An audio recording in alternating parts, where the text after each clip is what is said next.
नहमदुहु व नस्सल्ली अला रसूलिहिल करीम अम्मा बाद फ़अऊज़ु बिल्लाहि मिनश्शैतानिर रजीम बिस्मिल्लाहिर रहमानिर रहीम अस्सलामु अलैकुम व रहमतुल्लाहि व बरकातुहू। उम्मीद करता हूँ कि सब भाई और बहन खैरियत से होंगे और बआफ़ियत होंगे, और जहाँ भी होंगे अल्लाह जल्ल शानु सबको खुश रखे और आबाद रखे। मेरे भाइयों, ये देख लीजिएगा, ये है कुरान मजीद वल फुरक़ानिल हमीद। ये कलाम पाक है अल्लाह जल्ल शानुहू का। बिल्कुल शुरू में पहला पारा जब आप शुरू करते हैं तो यहाँ पर एक लफ्ज़ है, स्क्रीन के ऊपर मैं लगा दूंगा। इतना इसका तासीर है, इतना इनका बरक़ात है। अब मैं आप लोगों को अगर बता दूं तो आप लोगों के जहन में भी आ जाएगा, लेकिन तरीक़ाकार होना चाहिए कि आप लोग इसको किस तरह पढ़ोगे, किस तरह लिखोगे, किस तरह इसको इस्तेमाल करोगे। यहाँ पर ये देखें, स्क्रीन के ऊपर मैं लगा देता हूँ। 3 हरूफ है, एक लफ्ज़ है।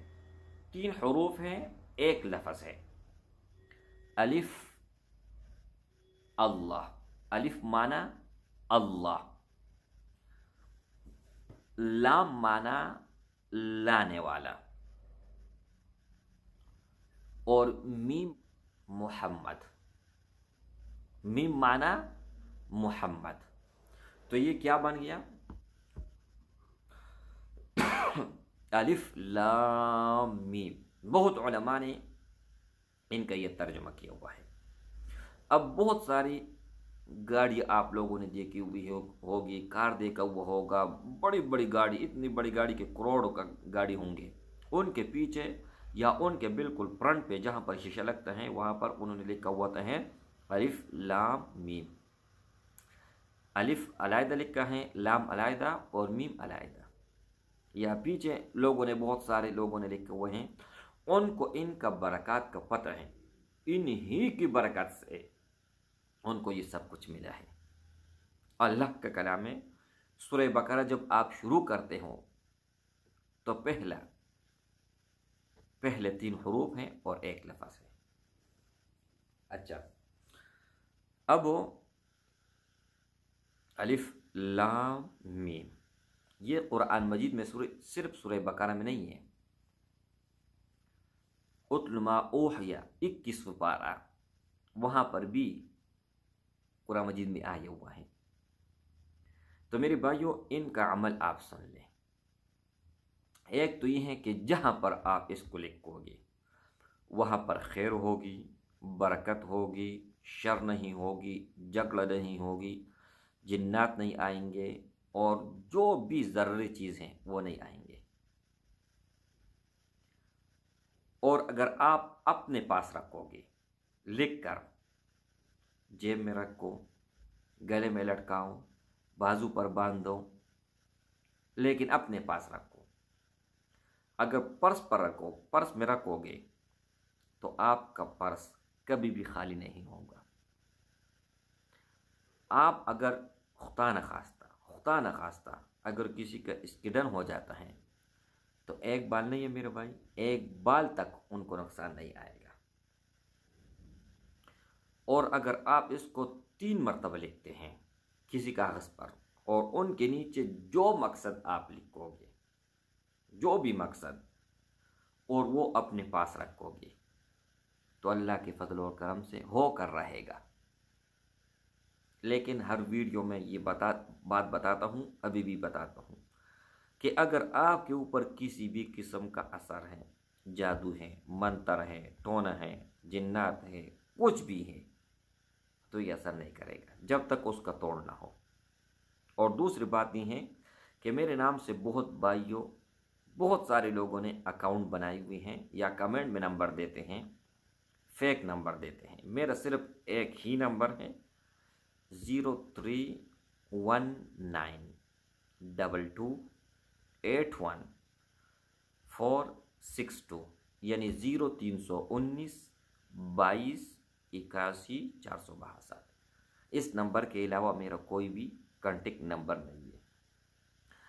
अब एक भाई था, उसने कांटेक्ट किया UK سے کہ مجھ سے بہت بڑی غلطی ہوئی ہے، حد سے زیادہ۔ میں نے کہا کیا ہوا ہے؟ کہتے میں نے اپنے بیوی کو مارا ہے اور گھر سے باہر نکال پھینکا ہے۔ میں نے کہا ہوا کیا تھا؟ کہتے بس کچھ گھریلو معاملات تھے۔ میں نے کہا اگر بتانے والے ہیں بتائے، نہیں بتانے والے کوئی مسئلہ نہیں ہے۔ تو انہوں نے مسئلہ بتا دیا۔ میں نے کہا اب کیا ارادہ ہے؟ اس نے کہا اب وہ خلع چاہتی ہیں اور میں کہتا ہوں کہ ہمارا بچے ہمارا گھر برباد نہ ہو۔ آدمی سے غلطی ہو جاتا ہے۔ وَخُلِقَ الْإِنسَانُ ضَعِيفًا، اللہ نے قرآن مجید میں فرمائے ہیں کہ انسان سے غلطی ہو جاتا ہے، انسان گناہوں کا اور غلطیوں کا پتلا ہے۔ اچھا، تو میں نے کہا آپ اس طرح کر لو کہ صبح اور شام 100 مرتبہ الف لام میم پڑھو، اول اور آخر 11 مرتبہ درود ابراہیمی، اور اس ہی نیت سے پڑھو۔ اور الف جب آپ پڑھو تو اللہ سامنے ہو، لام پڑھو تو جبرائیل سامنے ہو، اور میم پڑھو تو محمد صلی اللہ علیہ وآلہ وسلم ہو۔ میں نے کہا اس ترتیب سے آپ پڑھو، الف لام میم الف لام میم الف لام میم۔ ایک تو پڑھنے میں مزہ بھی آئے گا، اور آپ جو ہے نا 100 مرتبہ اگر آپ پڑھو گے نا تو میرے خیال میں 5-10 منٹ ان کے درمیان جو ہے نا آپ پڑھ پاؤ گے۔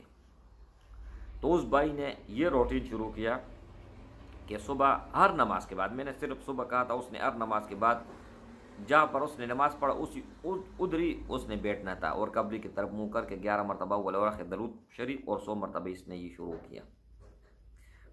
شروع کرنے کے بعد ان کے زندگی میں اپنے بیوی دوبارہ واپس آ گئیں، بچے بھی اس کے پاس آ گئیں، اور پیار اور محبت پہلے سے زیادہ۔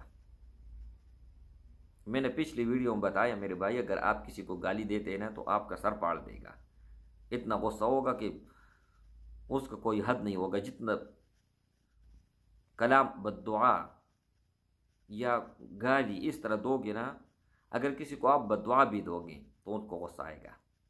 اگر ذلت والے لفظ میں آدمی کے اندر اتنا تاثیر پیدا ہوتا ہے تو اللہ کے کلام جو پاک کلام ہے، اس سے کوئی بھی زیادہ کلام کوئی پاک نہیں ہے، تو اس میں کتنا تاثیر ہوگا، اس میں کتنا طاقت ہوگا۔ بہت بھائی بہت بہن کہتے ہیں کہ ہمارا کام نہیں ہو رہا ہے، ہم نے وظیفہ بھی کیا، ہم نے عمل بھی کیا، ہم نے نقش بھی لکھا، یہ بہت سارے جو ہے نا شکایت آتے ہیں، لیکن جب ان کا حساب کرتے ہیں تو حساب کرنے کے بعد میرے بھائی ان کے ساتھ کوئی نہ کوئی پرابلم، کوئی نہ کوئی مسئلہ ضرور ہوتا ہے۔ تو میرے بھائیوں، اپنے دعاؤں میں مجھے ضرور یاد رکھ لیجئے گا، اور اس ویڈیو کو جتنا زیادہ ہو سکے شیئر کریں۔ السلام علیکم ورحمۃ اللہ۔